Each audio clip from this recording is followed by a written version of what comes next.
कबूल नहीं करा है कि उसने हत्या करी है, मगर जो सबूत मिल रहे हैं उस हिसाब से मुझे 100% पता है कि उसी ने ये काम करा है और करवाया गया है।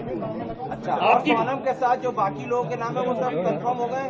हाँ, वो एक्चुअली सब नाम राज कुशवाहा से रिलेटेड है, इसलिए मुझे कंफर्म है कि वो सही है। अच्छा, आपने परिवार से क्या माफी मांगी यहाँ पर जो आपने शादी करवाई थी, उसके बाद अभी आप भावुक हुए, माँ से गले मिले, रोए, तो आपको पश्चाताप है क्योंकि यहाँ पर एक बेटा खत्म हो गया है? देखिए, मैं कोई होता नहीं हूँ परिवार से माफी मांगने वाला, तो मैंने माफी तो मांग ली है, मगर इस परिवार ने एक बेटा खोया है और जो मैंने लड़की दी थी उस लड़की की जगह पे मैं इस परिवार का हिस्सा हूँ, उससे रिश्ता हमने तोड़ दिया है और इस परिवार का हिस्सा मैं हूँ और आज से सभी चीजें मैं करूंगा उसके खिलाफ, क्योंकि राजा मेरा बहुत प्रिय था।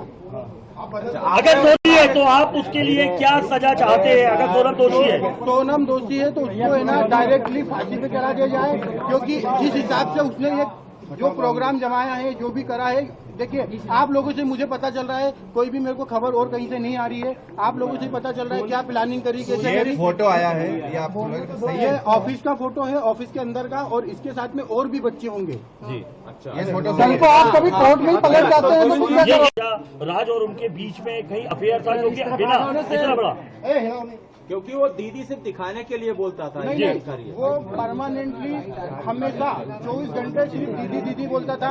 ये कि उसके राज की जो घर वाले हैं, उसकी बहन माँ वगैरह, वो भी यही बयान दे रहे हैं शायद मीडिया में सुना, तो दीदी ही बोलता था। और दूसरा, राखी बांधते थे ये 3 साल से, और मेरे खुद घर में हम दोनों साथ में बैठ के राखी बंधवाई। तो क्यों मारा राजा को? मुझे उसका आइडिया नहीं है। गाजीपुर वो पहुंची, गाजीपुर में पहुंचने के बाद उसने सबसे पहला कॉल आपको किया। उस कॉल में उसने क्या बताया, क्योंकि लगातार इतने दिनों तक वो गायब थी, पहला कॉल आपको गया गाजीपुर से, क्या बातचीत की, क्या उसने अपराध कबूला था तब? नहीं, उस समय वो सिर्फ रो रही थी, फूट के रो रही थी कि भैया मैं यहाँ पे हूँ और ढाबे पे हूँ। मैंने वो ढाबे वाले से बात करी, उससे बात नहीं करी, मैंने ढाबे वाले से बात करी कि भैया इस केस को तुम सिर्फ सोनम रघुवंशी गूगल पे लिखोगे, पूरा केस खुल जाएगा, आप सिर्फ इसको नजदीकी थाने में भिजवा दो। उसने बोला मैं अकेला हूँ, तो मैंने सब चीजें अरेंज करके 2-4 थाने में फोन लगाया और मैंने पुलिस को वहाँ भेज के उनको अरेस्ट करवाया। उससे 2-4 बार मेरी बात हुई थी, मगर उसमें कोई मैं ये नहीं पूछ पाया कि कैसे क्या करना, कैसे क्या किडनैप हुआ, क्या हुआ, क्योंकि वो फूट के रो रही थी और घबराई हुई थी। अच्छा, ये बताइए आप